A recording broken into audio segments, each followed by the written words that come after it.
After the resounding success of the first edition of the EdTech Growth Summit by NIIT in 2022, the second edition witnessed hundreds of EdTech founders and CEOs joining the summit. 15 plus speakers engaged over discussions around the world of EdTech. 10 plus power-packed sessions.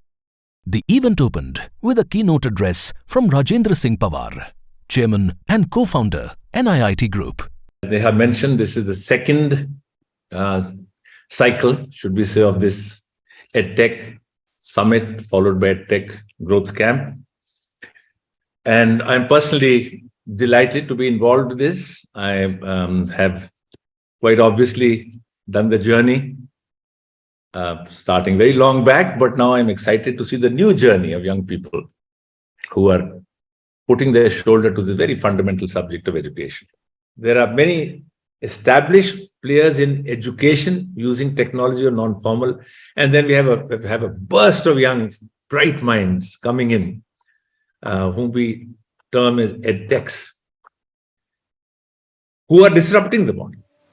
It's a huge, huge thing, and that also is minefield, because you may think you have a safe business model and someone comes from behind. And this period, the last 4-5 years of boom, brought in many young people who may not have been very passionate about education, but very passionate about technology use in education, or very excited by the valuations. So all of that has happened. And these minefields and this quicksand thing, I think, is a caution what I wanted to give. And if you tread carefully, there's a huge amount of opportunity for us. Shraddha Sharma, founder Your Story, and Alakh Pandey, co-founder PhysicsWala, were engaged over a panel discussion on building a trusted online brand by Avni Davda, ex-CEO, Tata Starbucks, strategic advisor at Bain, board member, NIIT Limited. Building a trusted brand in the online space is like looking for the holy grail, right? किसी को नहीं समझ में आता है कि trust कैसे बनाए. अगर आपका नाम टाटा है, गोदरेज है या NIT है, तो ऑफ कोर्स आपको लोगों का प्यार और ट्रस्ट बहुत जल्दी मिल जाता है. But as a new company, and given the audience, we are building EdTech or technology brands in the online space. What are your two things or one thing that you would like people to understand when they are building trusted brands? So over to you, Shraddha. The answer that comes to my mind is that अच्छे brand overnight नहीं बनते हैं. So one of the things is that, of course, it's a strength and it's also a weakness that you can't overnight build a brand.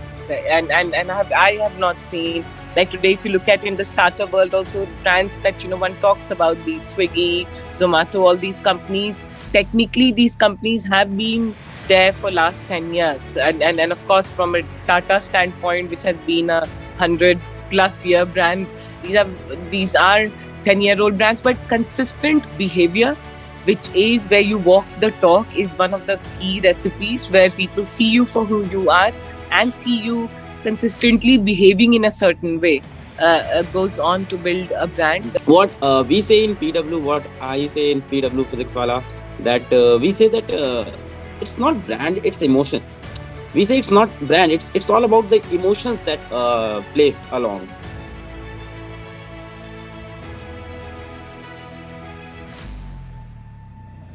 This is the quest for learning something new. I think the genesis of this term called difficult macro, as things stand today, has to do with the sort of Fed rate increase program that started, call it about a year back, roughly around that time frame. And to put things in perspective, literally from 0.25%, Fed rate has increased to 5%. I also think with respect to the segments we are talking to, there is what I call difficulty in the sub-macro environment. While the issue of interest costs and cheap money going down is real, there is also a little bit of negativity which has got built around the EdTech as a segment. Because unfortunately in the investment world, there is what you call a herd mentality, which happens many times. 2-3 years back, EdTech was the most hot opportunity, so even subpar businesses got invested. But the moment environment gets difficult, and the reason why it's got difficult is that there's a set of negativity prevailing around some of the so-called market leaders, which I think is a little bit also getting overblown. And then there is news about some of the EdTech laying off people, business models not being proven.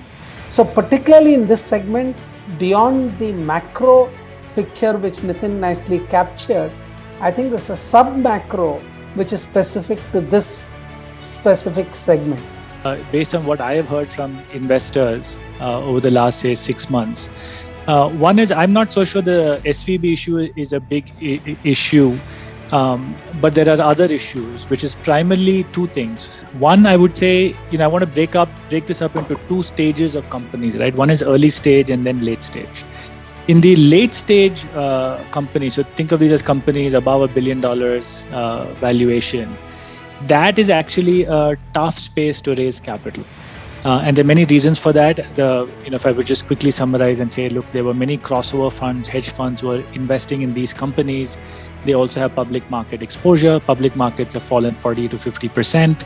And so they have to balance their portfolio. So they've stopped investing in private markets. Also public markets, which have liquidity, are far more attractive valuations. So if you are a late stage company, so Soonicorn, Unicorn, that kind, the market is really difficult to raise capital. But if you look at early stage, I'm not sure, especially for Indian companies, given the TAM and the addressable opportunities, I don't think there's a funding winter at all. Maybe more questions are being asked, but check size of $5 to $20 million, that's a very different type of a capital. That's a Sequoia, Axel, Lightspeed. They're growth investors. They don't have public market exposure. They are still writing checks. There are still deals to be done. So I think that's kind of one lens at which we can look at this funding winter. A lot of the noise around this is happening around late stage ventures. The second thing that I would also maybe just add is a lot of deals we're starting to see now are structured deals, whether it's a guaranteed IRR, whether it's a higher lick pref, whether it's a discount to the next round, or instruments that have some coupon plus some warrants and those kind of deals. A lot of innovative deals. And the question that is asked is why?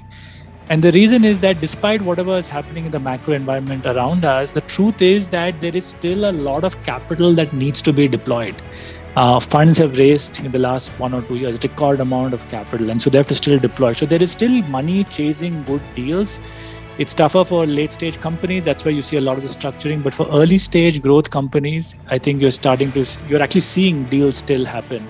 And so depending on which stage of the spectrum you are as an entrepreneur, it's either a little gloomy or it's pretty bright. The fireside chat on what are the pitfalls that early stage founders should avoid was between Kunal Bahel, co-founder Ace Vector Group and Titan Capital, and Rajendra Singh Pawar, chairman and co-founder NIIT Group. And everybody seems to do it and so on. So I do want to start by saying that 2 or 3 things which you've seen to be such things which are highly avoidable, but most people don't see till they get there.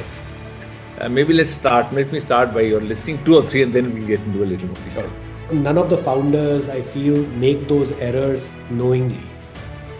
They have the right intentions, they have a lot of ambitions, they have starry eyes, but sometimes it is those starry eyes that lead them to a place that they shouldn't have gone to.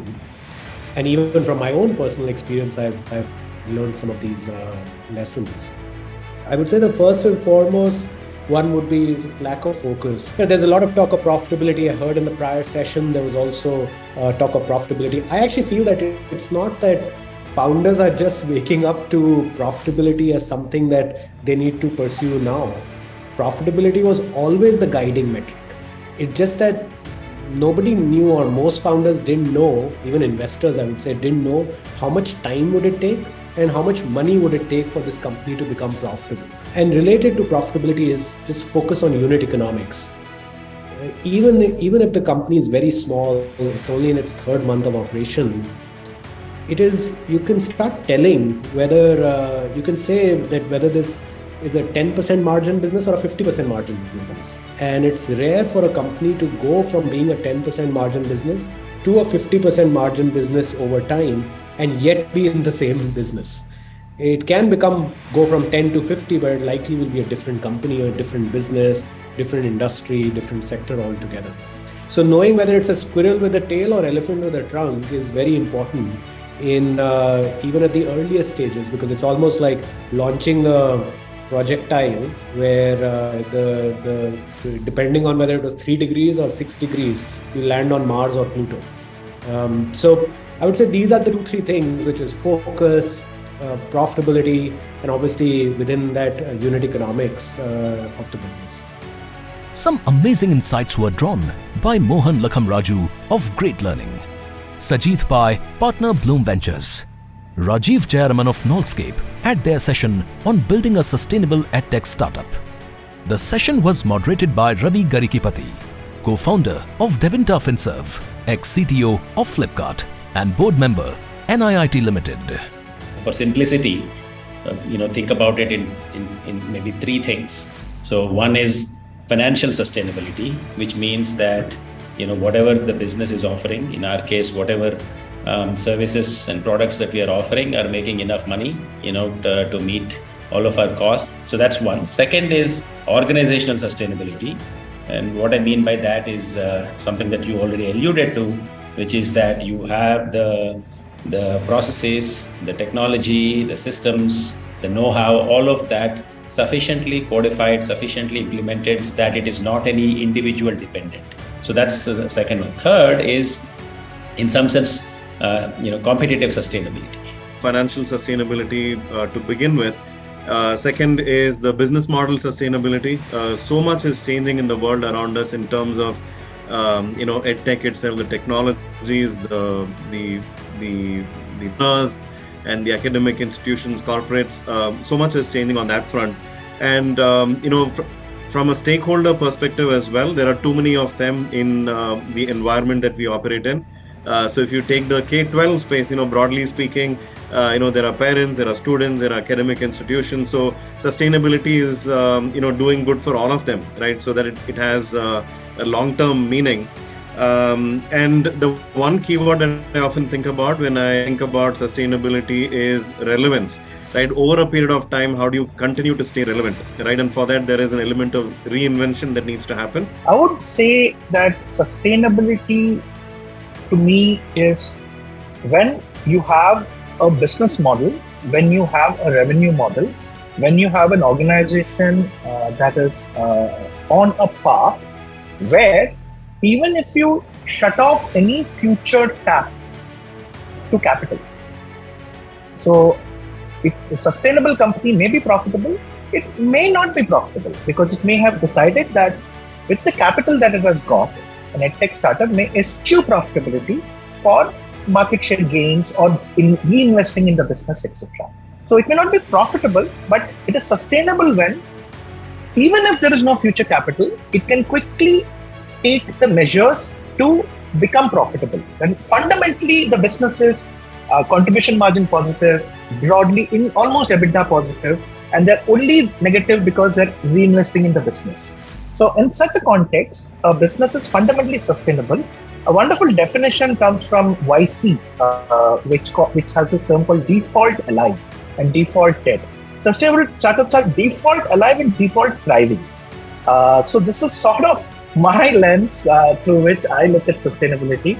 It's not as erudite as what Mohan said, but I think it gets the job done for our startups. In my in a few interactions when I speak to some entrepreneurs, they are very clear about where they want to go, what their North Star is, and they have a vision, clarity.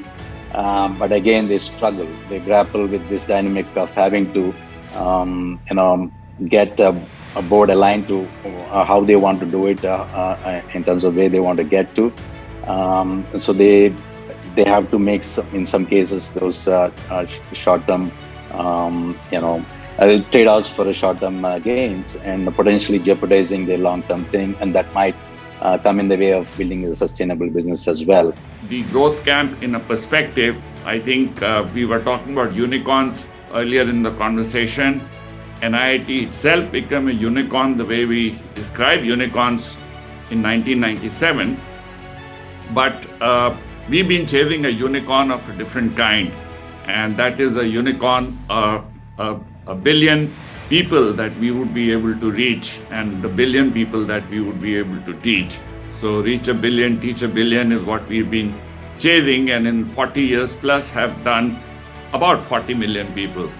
And therefore, to fill that gap, we did feel that we need many more EdTech companies, and we need many more people engaged in education, because that's not only a big opportunity, but we have that as a responsibility to the great nation that we belong to, which not only to service the nation, but to service the rest of the world. It would be a very, very interesting experience for everyone, just to see how we can sustain and how we can, in our own small way, make a difference to how people learn and how people see the challenges of learning, of sustainability, of technology, including technology for our benefit.